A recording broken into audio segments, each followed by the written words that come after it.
Hey everybody, we're back up again, this time with a Kiriko / Mercy Diamond 5 VOD review. We'll see the key moments in a second on what heroes they are. And this is an Xbox game, also plays Zen in the game on our attack, but I kind of popped off with him, so I have nothing to submit in that regard. Just letting us know about that, okay?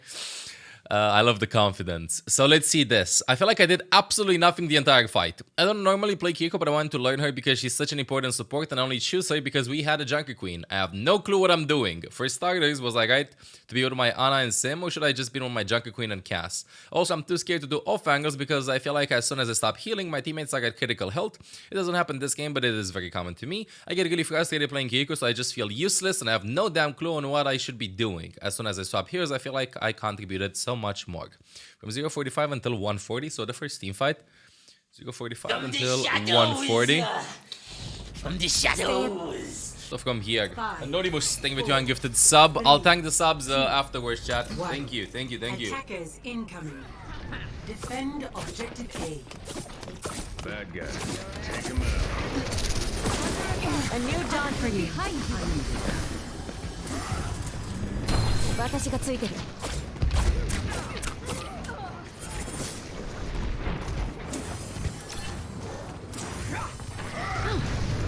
We're just gonna watch the team fight. Soothing your wounds. Hello.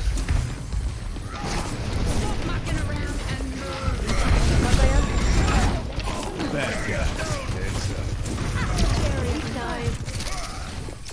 So a couple more seconds.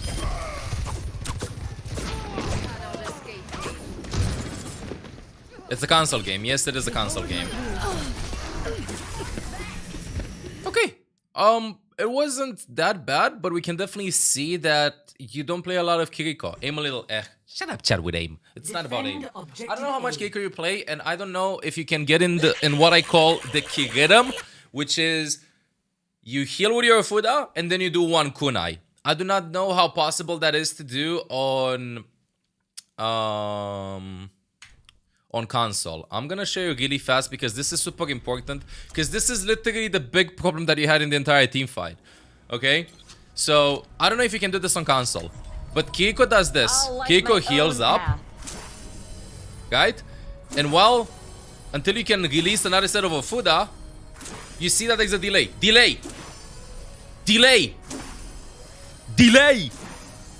This is how it is. So during this delay, you have enough time to do 2 kunai, but 2 kunai is a little bit tricky to execute. Just do 1 kunai. So whenever you're playing Kiriko, you do this. You heal, kunai. You heal, kunai. You heal, kunai. You heal, kunai.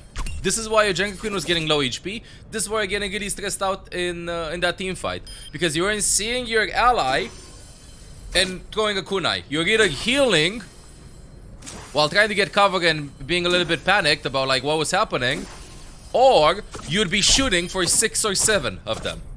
Okay? So if you can do this on console, What did we learn? then just do it. This is number 1 with Kiriko. Number 2, which you're gonna hop in the VOD in a second, you have multiple styles of playing Kiriko. You have flank Kiriko, you have aggressive Kiriko, you have defensive Kiriko, you have heal bot, whatever. The easiest way to play Kiriko is the following.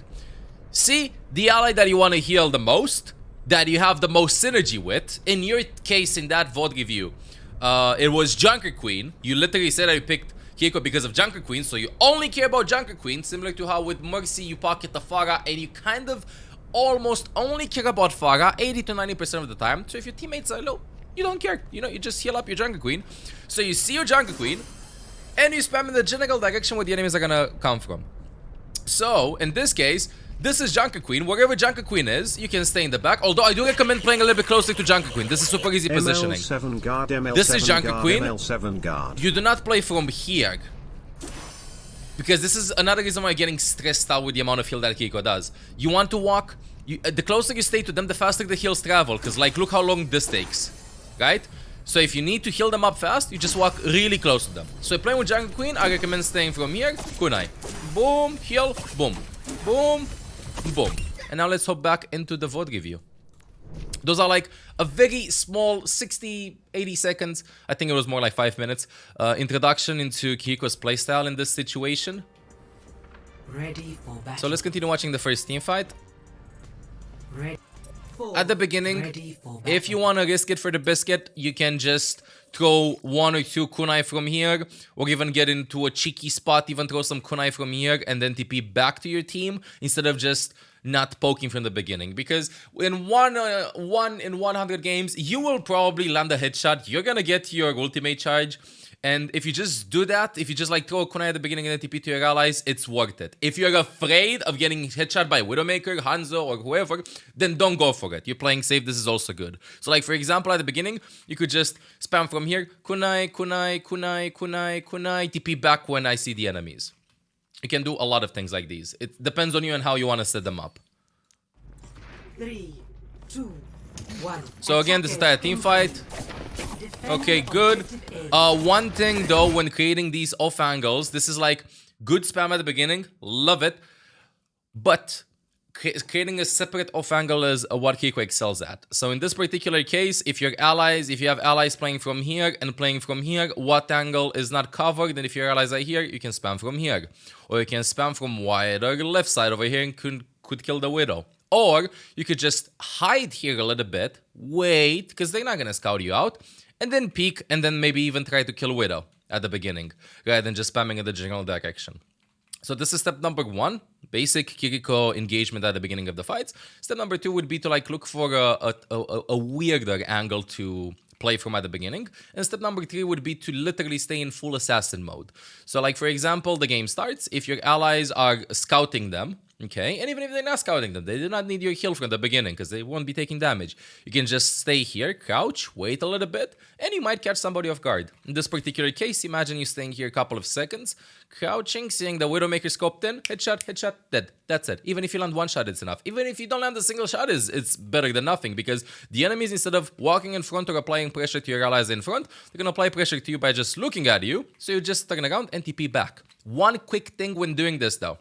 Okay, and I know I'm gonna hop in game again to share this because you said that you're not that comfortable with Kiriko, and I just want to give you some very easy tips to play her, and this is super important. If you're panicking, because this might be very stress inducing, okay? So if let's say you're hunting for somebody over here, right? Let's say you're around this corner and you want to go in, you're waiting first couple of seconds. And you're scared, okay? You're scared that you might shoot and then you might not have enough time to turn back. Hear me out. Hold the key associated with your swift step. So like for example, for me, right now, if I want to go for duels, sometimes I usually just hold shift. Right now I'm holding shift, right? Right now I'm holding shift. So I wait, I crouch, I do the duel, and then, oh god, I'm scared. And I just flick my mouse in the back, and it will connect to the first target. So like that I can TP to. So in this case, if all my allies are playing from there and I hold shift, I can just do this. You know, you don't want to move too fast. This is one of the changes, the quality of life changes that they did a while ago, which I've been asking for since the beginning. Give me a second so you can see. This is why you see very aggressive Kirikos. Can you see that I'm pressing this? So I'm just holding shift now, okay? I'm holding shift. So I'm dueling, I'm doing whatever, I can use my Suzu, I can couch, I can do whatever. And now, I'm not holding shift, I was holding caps lock! Now I'm holding shift. Your day just got made. Let me do it again. Okay, so right now, I'm holding shift, you see? This is shift, shift, shift. It didn't work because I TP'd before, look, shift. The goddess Now it works. You can't permanently hold shift. Now if I look backwards, it won't work. Look, so now I cannot hold consecutively for 2 shifts. I just discovered this. But if I have it available and I press it now, I'm holding it and I look back, it will connect to the first target. This is how a bunch of Kirikos you see go for ultra aggressive plays. Like this. So they just walk in front, they do whatever. Oh god, I'm panicking. Boom. But be careful when you TP back to TP to if your allies are playing stacked together. Otherwise, you might TP in a bad spot. Okay, let's continue watching this. Let's see what's gonna happen. I just saw that my monitor has a scratch on it. Perfect. I will not stop looking at the scratch now. Okay, let's go back in this. Ready for battle. You're ready for battle. Reality bends. Good poking, good poking. And now, Sim died, not on you. Just heal up Junker Queen. Heal up and get into a good angle to spam. This would be a good angle. So you heal the Junker Queen, 1 kunai. Heal Junker Queen, 1 kunai.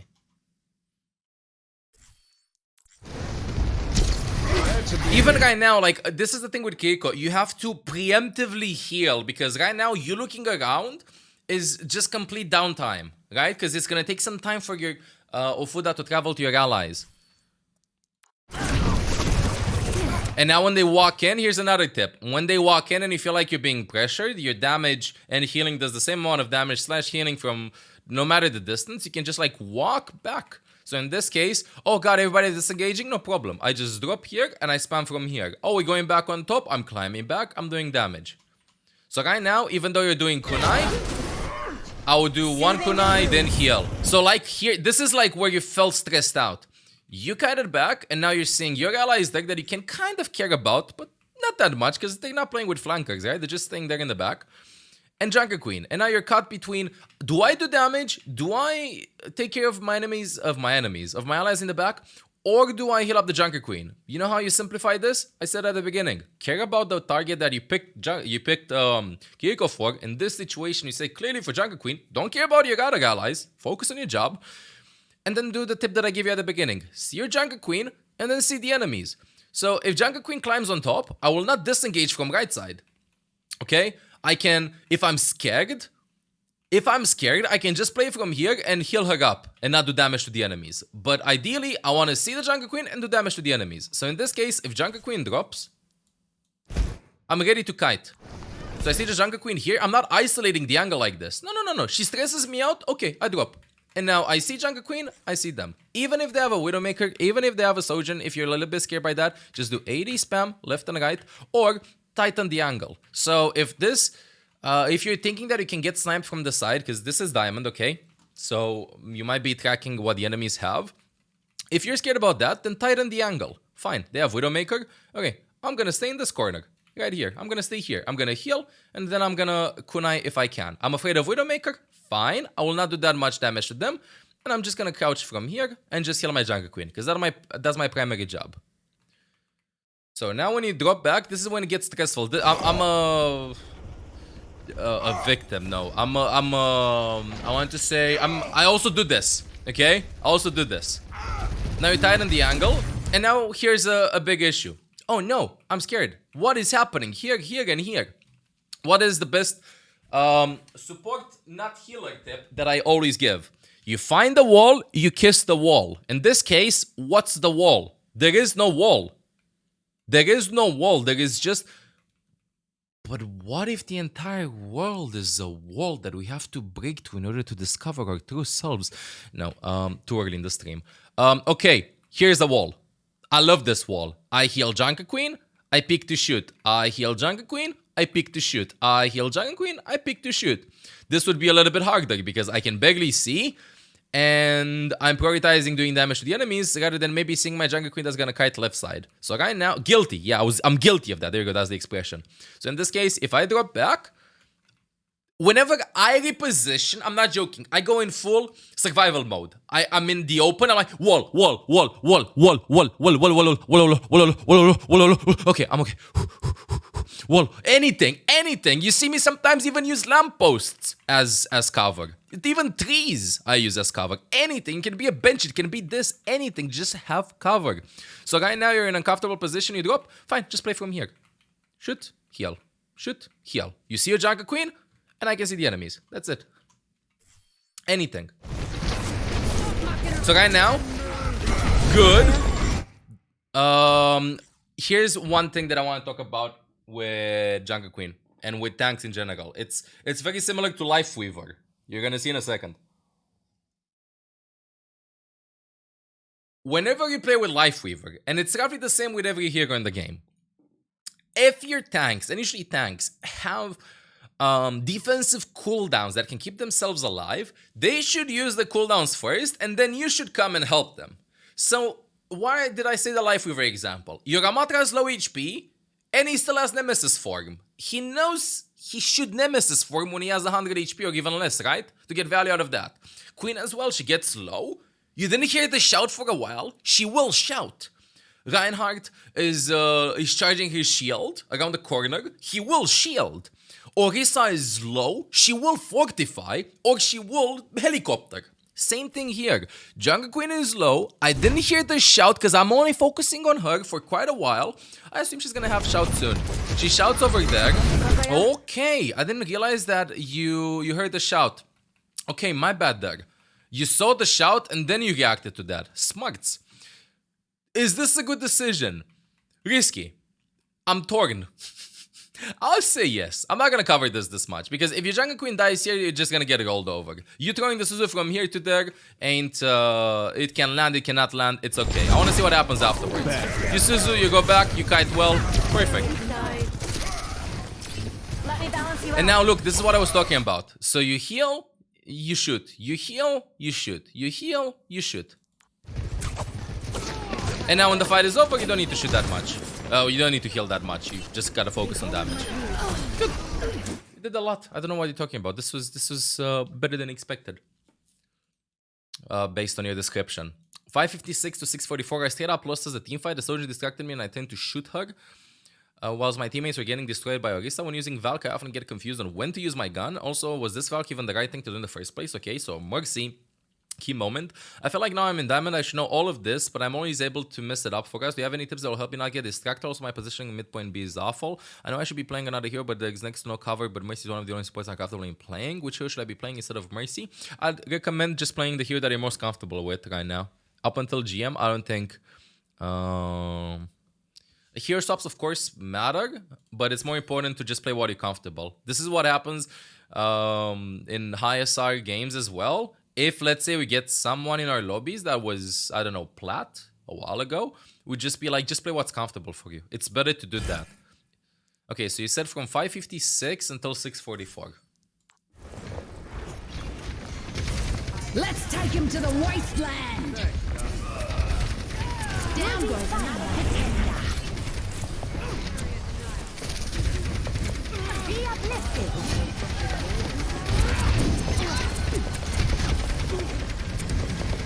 60 seconds remaining. Let me tend to that. Heroes never die. Good Valk. I'm being attacked. Monstering you. Young nigga.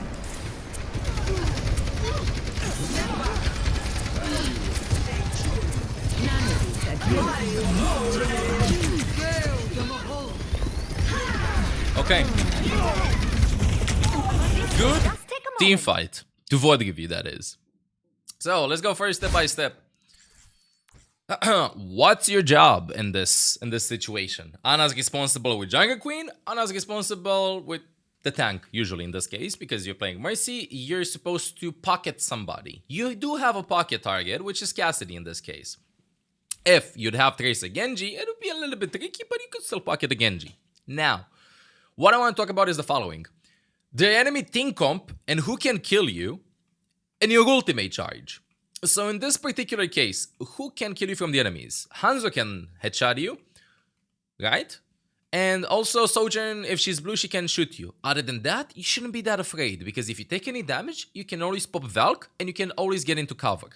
So don't be that afraid with what's happening here. Secondly, you want to stay in damage boost. Here's a secret trick. Close corridor combat. Damage boosting as Symmetra is absolutely broken. I'm not joking. It is broken. In this case, you get some picks. You have your ultimate. Just let Diana heal up. Your teammates are not gonna die. You have 2 picks. Focus on damage boost. When I have my Valkyrie and I have another support that can pump massive amounts of healing, I'm like damage boost, damage boost, damage boost, damage boost, damage boost. So right now, Jungle Queen's taking damage, Sim is taking I don't care, I damage boost. I don't care, you're around covered, I damage boost, I damage boost, damage boost, damage boost, damage boost, damage boost, no heal, damage boost, a little bit of heal there, okay, I'm a bit scared, she's backing out, damage boost or heal the Cassidy on the side. Damage boost, damage boost, damage boost, damage From the boost. shadows. Damage boost. I don't care if she's taking a bit of damage. That's not my job. shadows. We got 2 picks. They're in spawn. We're 5v3. They have defensive cooldowns. Just damage boost non-stop. 60 seconds remaining. Go. What do you mean go? Wait. Chat. We're gonna pause this. Wait a second. Go? What do you mean go? Oh, you were talking to me. Oh, okay. I have to get something. Okay, my bad. Okay, not my bad. Okay, I got scared. Let's continue watching this. So in this situation, damage boost Symmetra or damage boost Cassidy on the side here and then healing up the Jungle Queen. This is something that I covered also on another Mercy Void review, in another Mercy Void review in Jungle Town, in which a good psychological trick to trick your allies into playing a little bit smarter is to not heal them to full HP, so they get back in cover to get healed up. So in this case, your Jungle Queen ain't gonna die from Orisa here, and you have cover. They have Sojourn Morga. She ain't gonna die, so I'm not going to heal her up to full. I'm gonna wait for her to come back to you, to me. I mean, to my sight line. So yeah. Let me tend to that. Okay, now Heroes Sim never overextends. Going for the rest here would be incredibly risky. I understand why you don't want to go for it. I think they could have covered for you. The had shout would have been very risky. But die. I'm being attacked. now you're backing out and now you have to make a decision. You felt with the right intention because you wanted to like turn around the fight, but now you have to make a decision because everybody's backing out. If everybody's backing out, whenever you use your ultimate, you have to get value out of it. You're in Diamond. I can see that you're trying to get value by damage boosting. This is the minimum that you can do. But you have to do more in Diamond. Everybody's backing out. They're all full HP. You don't care about them. Plus Ana's alive. This case, go Katrina. Pull out the Glock. Who can eliminate you? This is why I talked about earlier. Who can eliminate you? Orisa, Lucio, Mei, Sojourn, Moira. Maybe Sojourn if she's blue. And that's it. Nobody else can one-shot you. You can get pocketed. You can get nanoed even. Why do you want to go aggressive right now? Because number one, your allies don't need you in the Valk to heal them up / to damage boost them because they're kiting back anyway and the enemies are not even in range. Secondly, the more you climb in Overwatch, the more you see that it's a game of inches, okay? It's a game of inches. You have to get the maximum, the most that you can out of a situation. Okay, you Valked, you invested, do something with it. You kite back, and now you're scared. What do? Just pull out the Glock. Pull out the Glock. Glock. Because right now, the enemies are walking in here and looking here. And now imagine if they walk in here and then a Mercy is raining chaos from above. What happens here? Maybe you even kill the Sojourn. Maybe you force Moira fade. Maybe Moira panics and she ults. Who knows? You can do a lot of things, you know? Rather than staying in the back, splitting the angles to confuse them. Plus, the Mei is, I don't know, just running away. She lost her glasses. She's searching for her glasses. So your team right now is on a 4 versus 4. You don't know this, but still, you pop the Valk, and then you can do something cheeky. If this would be, for example, a top 10 Mercy main, look what would happen here. I'm gonna tell you. Here's what would happen. They damage, they back out, and now Mercy, what would do, would go all the way up and hide. Pull out the Glock, don't give the position, and hide. Hide. Imagine if you're playing here and hiding. If the enemies want to shoot you and they see you, they have to turn around and shoot from here. You can just shift to your allies. You're just buying time. You're just buying time. You're waiting. You still have Valk. You're waiting. Oh! Katrina. Okay, everybody's shooting at me. Okay, I fly up. I go back. Boom. Then I bounce back. Katrina. Oh, God, I'm scared. In this case, maybe Orisa will not get healed by Moira. Maybe, I don't know, Lucio would go and help here. Who knows? You're just buying time. You do not need to get kills. You need to buy time. You're supporting in this case. You buy time by just you're trying to wait for your sim to be back with TP, for your team to get a pick. You're just trying to make the job easier for your team because if everybody stays here, it's very easy for the enemies. You have 5 enemies in this area versus 4 enemies in this area. But what happens if you have 5 enemies in this area against 3 enemies here and 1 enemy here? Oh God, we have to choose.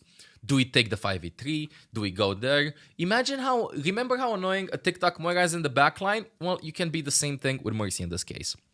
Good intention of the Valk, good intention of kiting back, but push the limits. Your Mercy and Valkyrie, and we talked about earlier, who can eliminate you? If they can't eliminate you, go for it. To give a simpler example why this is super important in a game, in Overwatch, that is. Imagine you're playing on Junkertown against Widowmaker Hanzo. Your positioning is not the same as if you'd be playing on Junkertown versus Torbjorn Symmetra. If you're defending, for example. Like, if you're defending, you'd be against the first team comp. Oh god, snipers. Oh god, I have to use corners. My best friends. Oh no. Where are they? Where's Widow? Can somebody ping Widow? I'm scared. I'm petrified. But if you're playing against Torbjorn Semwar, who I said earlier, easy clap. Come here, I can see you. I don't care. I don't care. I can do whatever I want. I don't even need cover in that case. Okay, because I see where you're coming from. You can't kill me from that range. Same thing here with Mercy when you pop Valkyrie. Experiment a little bit more.